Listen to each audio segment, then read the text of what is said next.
क्या आपने कभी कान में कोलगेट को लगाया है? अगर नहीं तो आज मैं आपको कान में कोलगेट का ऐसा यूज़ बताऊंगी जिसे देखने के बाद आप भी चौंक जाएंगे और साथ ही हैं बहुत ही यूज़फुल टिप्स एंड ट्रिक्स जो आपकी डेली लाइफ को काफ़ी हद तक आसान करेंगे।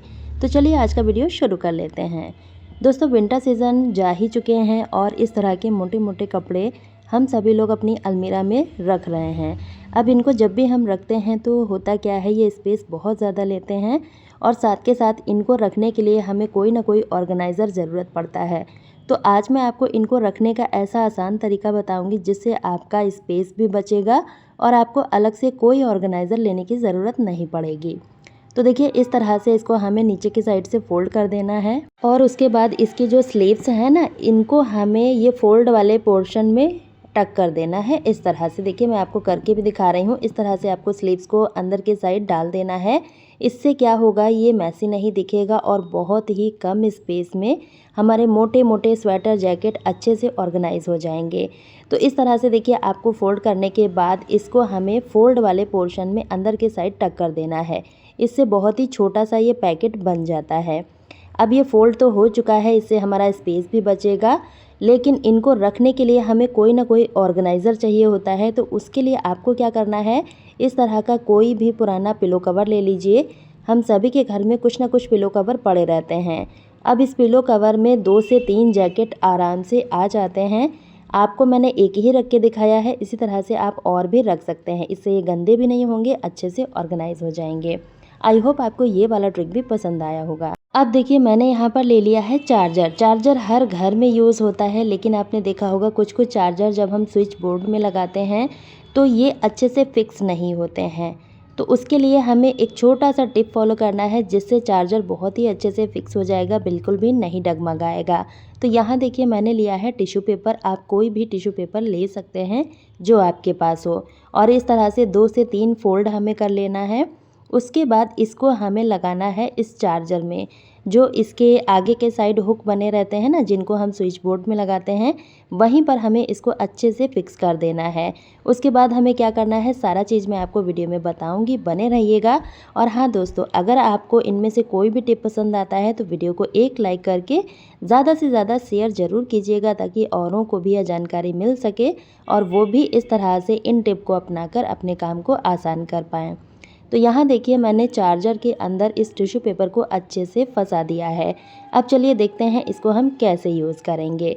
तो यहाँ देखिए, स्विच बोर्ड है। अब इस स्विच बोर्ड में थोड़ा सा लूज़ होता है, तो हम क्या करेंगे, इस तरह से टिश्यू पेपर लगाएंगे और अब आप चार्जर को लगाइएगा।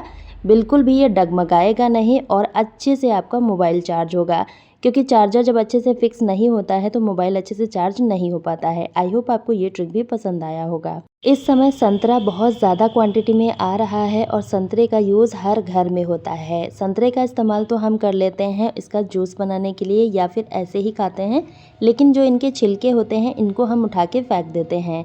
ये छिलके भी हमारे बहुत काम आ सकते हैं। इनमें बहुत ही अच्छी सी खुशबू रहती है और इस तरह से दबाते हैं तो ऑयल जैसा रिलीज़ होता है। इसको हमें बिल्कुल भी वेस्ट नहीं करना है, इसको हम मल्टीपल तरीके से यूज़ कर सकते हैं। तो इसके लिए आपको क्या करना है, लेना है शूज़। अब देखिए, हम सभी के बच्चे स्कूल जाते ही हैं और इस तरह के ब्लैक शूज़ का यूज़ करते हैं, लेकिन अगर घर में पॉलिश नहीं है तो ये जूते पहनाने का मन बिल्कुल भी नहीं करता है। उस केस में आप क्या कर सकते हैं, ये संतरे का छिलका ले लीजिए और इस छिलके की मदद से हम शूज़ को एकदम नए जैसा चमका देंगे।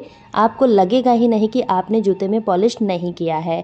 इस तरह से देखिए, अच्छे से हमें रब करना है। थोड़ा सा छिलके को दबाते जाना है और रब करते जाना है। अगर जूते में बहुत ज़्यादा स्मेल है तो अंदर के साइड भी आप इसको इस तरह से रब कीजिएगा, सारी स्मेल ख़त्म हो जाएगी और जूते एकदम नए जैसे चमकने लगेंगे। आप देख ही सकते हैं दोनों जूते में कितना ज़्यादा डिफरेंस है। बिना पॉलिश के ही हम जूते को बहुत ही बढ़िया तरीके से चमका सकते हैं। तो इसी तरह से आप अपने ब्लैक शूज़ को बिना पॉलिश के चमका सकते हैं इन छिलकों की मदद से।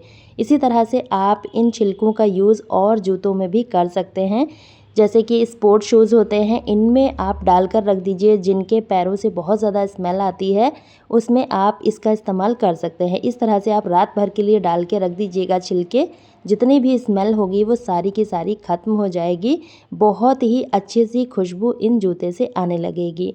उम्मीद करती हूँ ये ट्रिक भी आपको पसंद आया होगा। अब देखिए मैंने यहाँ पर एक छोटा सा डब्बा ले लिया है। इस तरह के डब्बे हम जनरली फेंक ही देते हैं, लेकिन ये भी हमारे बहुत काम आ सकता है। तो इसके लिए दोस्तों हमें करना क्या है, इसका जो ढक्कन है ना, इस पे हमें छोटे छोटे से छेद बना लेने हैं।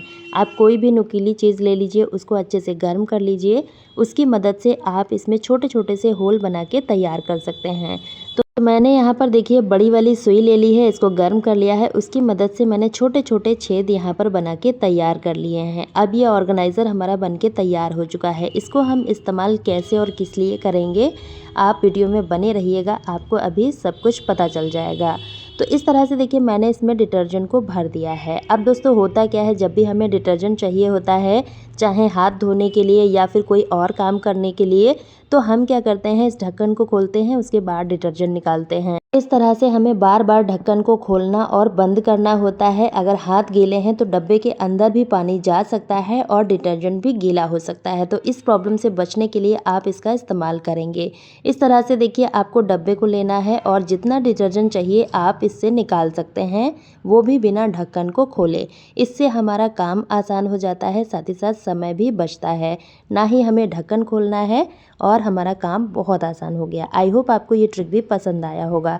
दोस्तों तवे का इस्तेमाल हम सभी लोग करते हैं रोटी पराठा बनाने के लिए, और जब हम इसको धोते हैं उसके बाद इस तरह से इसको हम खड़ा कर देते हैं ताकि इसका पानी सारा का सारा निकल जाए और इसमें जंग ना आए। अगर इसमें पानी रह जाता है तो जंग बहुत जल्दी से आ जाता है। अब इस तरह से दीवार के सहारे हम इसको टिकाते हैं तो बिल्कुल भी ये रुकता नहीं है। उस केस में हमें छोटा सा जुगाड़ फॉलो करना है। आपको इस तरह के छोटे छोटे रबर बैंड लेने हैं और इनको हमें इस तरह से देखिए डाल देना है। अब आप इसके ऊपर तवे को रखेंगे, ये बिल्कुल भी खिसकेगा नहीं और इस तरह से जितना भी पानी होगा वो सारा का सारा निकल जाएगा इस तवा का। आई होप आपको ये ट्रिक भी पसंद आया होगा। तो चलिए अब देख लेते हैं अगला यूज़फुल ट्रिक। यहाँ पर मैंने लिया है कोलगेट। कोलगेट का इस्तेमाल हम सभी लोग दांत को साफ़ करने के लिए करते हैं, लेकिन आज हम इस कोलगेट का इस्तेमाल बिल्कुल अलग तरीके से करने वाले हैं। इसके लिए मैंने यहाँ पर थोड़ा सा कोलगेट लिया है और अब हमें लेना है थोड़ा सा टेल्कम पाउडर। आप इस तरह से दोनों चीज़ों को ले लीजिएगा और उसके बाद हमें क्या करना है, एक फिंगर में हमें कोलगेट को लेना है और उसके बाद थोड़ा सा हमें इस पर टेल्कम पाउडर लगाना है। अब चलिए इसका यूज़ देखते हैं। तो दोस्तों कान में हम सभी लोग ईयरिंग पहनते हैं और कुछ लोगों के जो कान होते हैं ना, इसका छेद काफ़ी ज़्यादा बड़ा हो जाता है, लटकने लगता है। कोई भी ईयरिंग पहनो अच्छे से फिक्स नहीं होता है क्योंकि कान का छेद बहुत बड़ा हो चुका है। आप उस केस में इसका इस्तेमाल कर सकते हैं। रात में आप इसको लगाएंगे और रात भर के लिए छोड़ देंगे। कोलगेट कान की स्किन को बहुत अच्छे तरीके से श्रिंक करता है, जिससे कान का छेद धीरे धीरे करके छोटा होना शुरू हो जाता है। आपको कोई भी सर्जरी नहीं करानी पड़ेगी। आप इसको रेगुलर इस्तेमाल कीजिएगा और आप देखेंगे 20 से 25 दिन में ही आपको फ़र्क दिखेगा। अगर आपके भी कान का छेद बड़ा है तो आप इस रेमेडी को इस्तेमाल कर सकते हैं। आई होप आपको आज का वीडियो पसंद आया होगा। तो दोस्तों आप इस वीडियो को कहाँ से देख रहे हैं कमेंट बॉक्स में ज़रूर बताएं, ताकि हमें भी पता चल सके हमारी वीडियो कहाँ कहाँ से देखी जा रही है। और वीडियो देखने के लिए लिंक एंड स्क्रीन में है, आप वहाँ से देख सकते हैं। कल फिर मिलती हूँ न्यू वीडियो के साथ। बाय।